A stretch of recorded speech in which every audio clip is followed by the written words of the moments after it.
Hi, I'm David Burns. I'm Austin Young. We're the artists of Fallen Fruit. We're going to share some of our favorite projects that we've done since 2004. In the early days of our work, we mapped the fruit trees that existed in public space, specifically the neighborhood of Silver Lake in Los Angeles, the area between our houses. And what we learned was that there was over 100 trees that crossed over the boundaries of fences, over sidewalks, and most of this resource was unrecognized. Yeah, it was really exciting to find this hidden magical resource, and we put it online, and we thought we'd map the world at the time, city by city. It was a little ambitious, so we decided to really encourage people to take charge of their own communities and to plant the perimeter of their properties and cross over to public space. We created public fruit tree adoptions where no money is exchanged, but people opt in by signing agreement forms to keep the trees alive. What we learned is that this really formed relationships in communities and neighborhoods. Like if I plant an orange tree in front of my drive, then maybe I can come and pick your peach across the street. Always pick my peaches. Okay. Public Fruit Jam is how we learn to collaborate with people being the public. And what's so great about this jam is that we don't use recipes as a way to form relationships. People have to negotiate by other terms.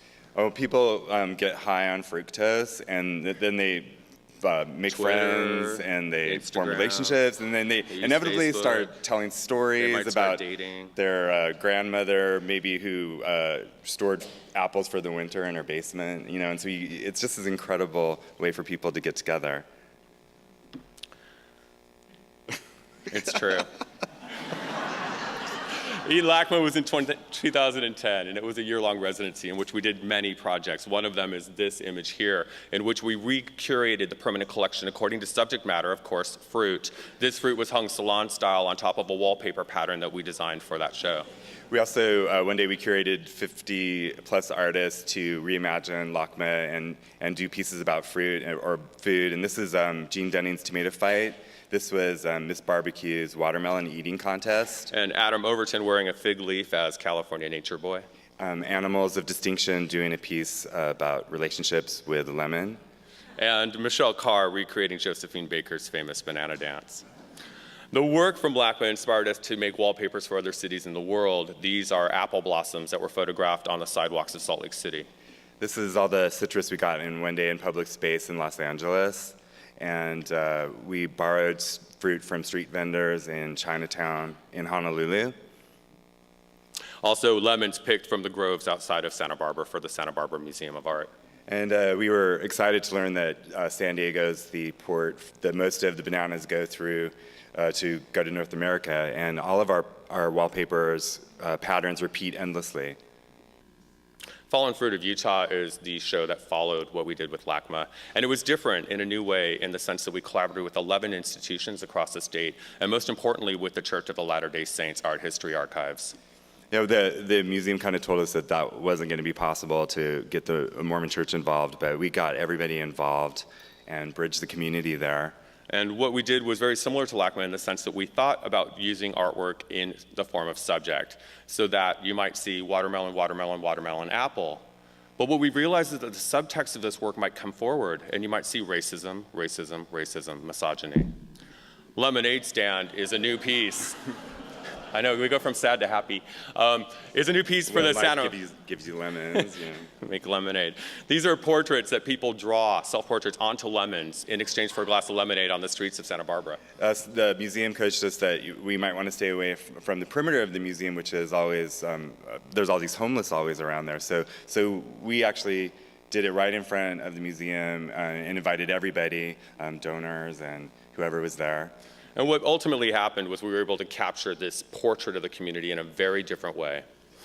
Public fruit parks is something we started a few years back, and this is our first venture at the border of the US and Mexico in Tijuana, in Colonia Federal. We were invited to do a fruit park in Madrid, and citizens got really excited there. This is us on the cover of El País. And then most recently with the Los Angeles County Arts Commission in collaboration with the county and the citizens of Del Air, we created the first public fruit park in the state of California. It was a long negotiation with different city agencies to try and get fruit trees to be planted in public space. We didn't realize at the beginning that fruit trees would be perceived as dangerous, and thankfully we realized that fruit trees could become art. There's a lot of prejudice against them, but we We sort of bridge the gap by using art as a way to galvanize a bunch of different people. Endless Orchard is our project proposal for Creative Capital, and it borrows from these ideas from 9 years of research and project making with different people in the world. It is physically located in the California State Historic Park, adjacent to downtown Los Angeles, as an orange grove installed as a monument to sharing. This actual site was a railway yard historically that shipped the oranges from the citrus groves of Hollywood and around Los Angeles back east. We want to think of this as a collaboration on this art project with the public. So we want to get the surrounding Chinatown and Lincoln Heights to plant fruit trees in the margins of public space. Which extends the orchard in a physical way, but we're thinking even bigger than that community, maybe the city of Los Angeles, but also other communities and other zip codes that we have yet to involve in the project. We'd like to capture all the data of this maps of these fruit trees on a Endless Orchard map, or Endless Orchard app, which I know everyone's making an app, but this will be cool because it'll be a collaborative art project. We kind of think of it as a public fruit portal where you can take the things we've learned about storytelling, sharing, collaborating recipes, social exchange, and use it geographically by creating a public fruit map that indexes the largest collection of public fruit trees in the world. And maybe you could jump through this magical portal and look at what peach trees mean to the city of Atlanta. Or olives in Athens, or oranges off the streets of LA. We're asking for collaborators, curators, programmers, artists, citizens, activists, et cetera, to help imagine what this orchard could become.